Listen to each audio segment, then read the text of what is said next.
Dear brothers and sisters, may your day be blessed. It is Lent.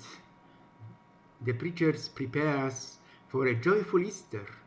But do you even know what the meaning and the deepest message of Ash Wednesday is? We should try to live each day as the last day of our lives, for we are part of the whole world. Adam means F in Hebrew. We are part of the F, a living part. Animals and plants live here with us. We will recall here two descriptions of creation in the book of Genesis. The second one shorter but equally important. In the second description, older, from the 10th century BC, we as humans are strongly physically connected to the earth from which we came. This is about our mutual relationship and relationship that should be between us. Everything is connected, says Pope Francis. Everything is possible in a creature that needs orientation. We have begun the time of Lent. By going into the desert, Jesus wanted to tell us that a person walking through every life will always have to deal with the desert. 40 days Jesus prays and fasts, and I have to choose every moment. Jesus encourages us to make everyday choices. Every day Christ calls us by name. The end of Lent is on Maundy Thursday. Jesus will suffer, die on the cross, and after 3 days he will rise from the dead, and after his resurrection he took delight in the shores of Lake Gennesaret. At the end of his mission, Jesus walks on the sand, Italian sabbia, and asks Simon Peter, "Do you love me more than you?" Brother, sister, you cannot live yourself by going from one place to another. The fact is that humanity has always traded a little happiness for a little certainty, and Jesus came to earth to teach us the most human feelings. Love is not a feeling that passes, like the balmy breeze of a summer day. This cannot be put aside. It is not something that should be forgotten or hidden. It clings to the heart like ivy clings to an old oak tree. Love is not a passion of an earthly form, like the desire for honor, fame, or gold. For when all these desires die away, a deep, strong love for a brighter day, though fed in secret, it eats more. Notice how the slow rust eats into the core of the iron. Out of love, Jesus stayed with us until the end of the world, observing our deep search for meaning regarding the Eucharist. I recently heard good words about the Tridentine Mass. People want mystery. Therefore, I believe that tradition can once again become the future of the Roman Catholic Church. The old and future Roman Rite, the return of the traditional Latin Mass after 70 years of exile. Whoever wants to rule in the sense of accompanying to the human odyssey must be present.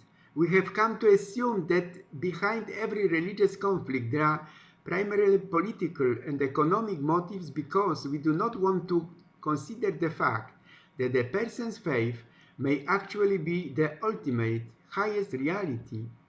What people already had in the form of faith was infinitely more valuable to them than anything they could gain if they gave it up.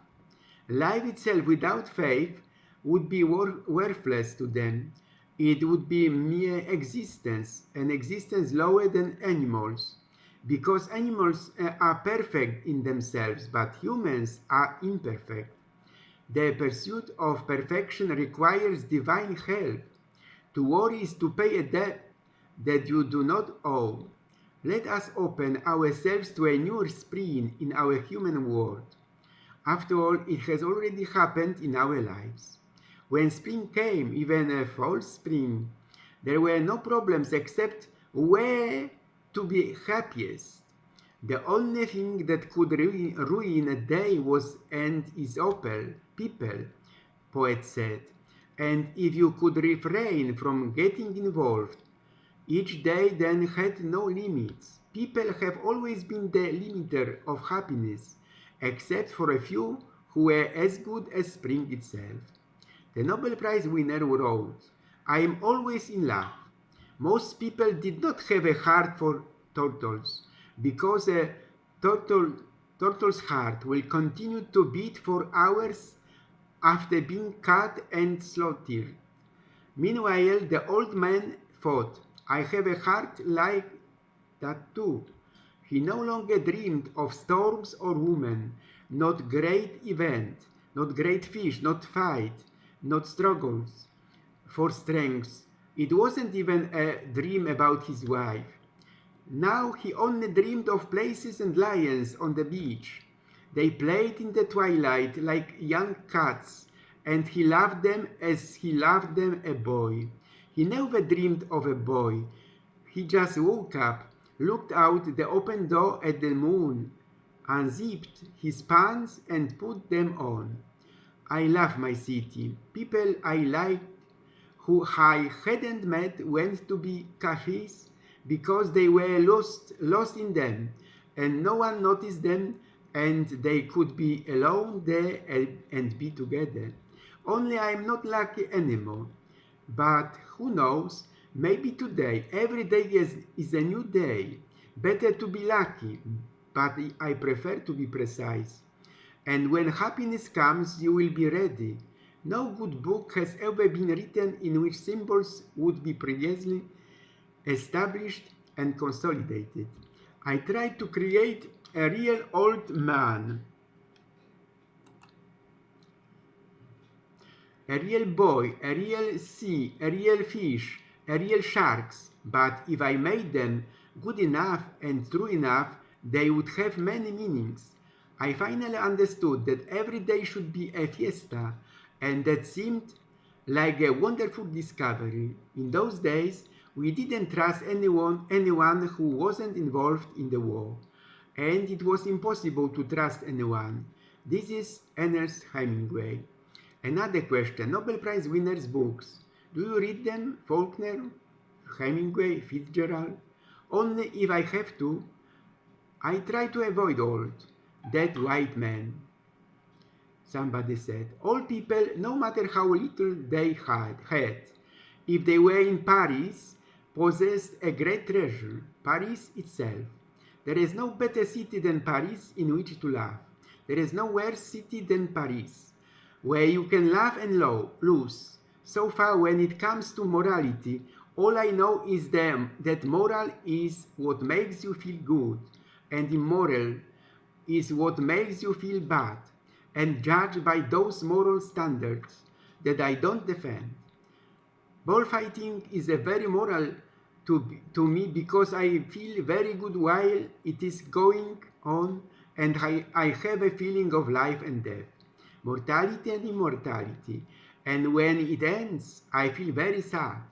But the fact that every day should be a fiesta seemed to me turned out to be a wonderful discovery. That's Ernest Hemingway. Imagine the character of Tom Sawyer growing up on some Midwestern farm, reading adventure books and killing chickens, pulling milkmaid braids, and leaving his hometown to travel the world, a more pious and sober Hemingway, searching for deeper meaning but never losing sight of where he comes from. I reflected on these matters as I entered the Garden of Pompeii, which preserved after the eruption of Mount Vesuvius in 79 CE, offer a unique insight into ancient Roman garden design, despite the destruction caused by the eruption and later bombardment in 1942. Archaeological discoveries around the world have profoundly enriched our understanding of human history and cultural evolution. These finds span different civilizations and eras, revealing the complexity of ancient societies. Some show elaborate burial rituals and majestic tombs decorated with treasuries, providing insight into the belief and practices of ancient civilizations. Pompeii, originally a Greek and then Samnite city before Roman colonization in 80 BC, has approximately 500 domestic gardens that have been preserved to some extent.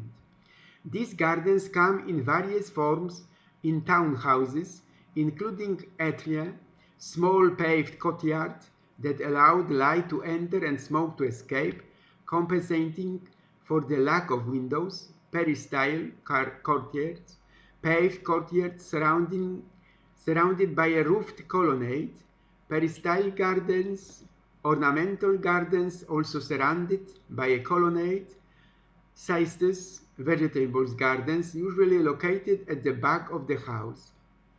The murals, frescoes in these gardens were intended to enlarge small spaces and often depicted latticework fans, suggesting a barrier between the real garden and the painted scene. Notable houses in Pompeii with significant gardens include Pansa's house has a large atrium, peristyle garden with swimming pool and cystus, House of Great Fountain, known for its magnificent mosaic fountain, Faun's house, contains 2 vestibules and 2 peristyle gardens. The Veti house has 2 peristyle gardens with statues, ornaments, 12 fountains, frescoes and marble tables. House of the Golden Cupids features a peristyle garden with a large swimming pool, 2 fountains and animal sculptures among plants. Polybius house, modern archaeological techniques have exposed the roots of many trees now embedded in concrete. Villa in Oplontis, luxurious villa with internal courtyard and garden featuring ancient trees. These gardens, with their intricate design and features, played a key role in the daily lives of the inhabitants of Pompeii, serving not only as the places of beauty and relaxation, but also as spaces for social, religious, and domestic activities. The conservation of these gardens provides invaluable insight into the horticultural practices, aesthetic preferences, and social functions of gardens in ancient Roman society. And now we will leave sunny Italy for a moment. At this point, let me quote the Saint Mother Teresa of Kolkata, who said, "Everyone who tires you teaches you patience and peace. Everyone who leaves you teaches you how to stand on your own 2 feet. Everyone who offends you teaches you forgiveness and compassion. Everything you hate teaches us unconditional love. Everything you are afraid of teaches you the courage to overcome your fears. Everything you can't control teaches you to let go. Every no you hear from a man teaches you independence. Every problem you face teaches you how to find solutions to problems. Every attack from humans teaches you the best form of defense. Everyone who looks at you from above teaches you to look up at the Creator God. Always look for lessons in every situation you encounter at every stage of life. Be polite, calm, gentle, and so on. Grateful to God because He will be with you until the end." Someone said, "Life has taught me a lesson. I don't see people at my intersection because people are unreliable. I see God only as the author and finisher of my faith. When you live so that no one betrays you, hurts you, lets you down, disgraces you, or insults you, it means you have never done anything of value.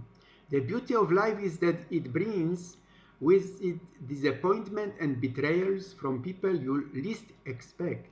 Unfortunately, some of us spend a lot of time crying over betrayals and disappointments, and as a result, we fall victim to all circumstances.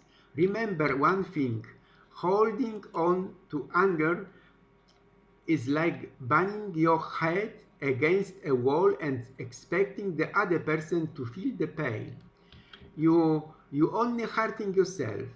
The fact is that the world is full of annoying, rude, stupid, and ungrateful people, poet said, and you will always encounter them at one point or another in your life. But the best thing you can do is to deal with them wisely and maturely. You can't make everyone love you, think like you, or act like you, ever. We must learn to tolerate and ignore certain things.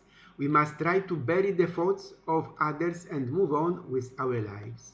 Anger, hatred, and intolerance have caused most of the world's problems and solved none of them.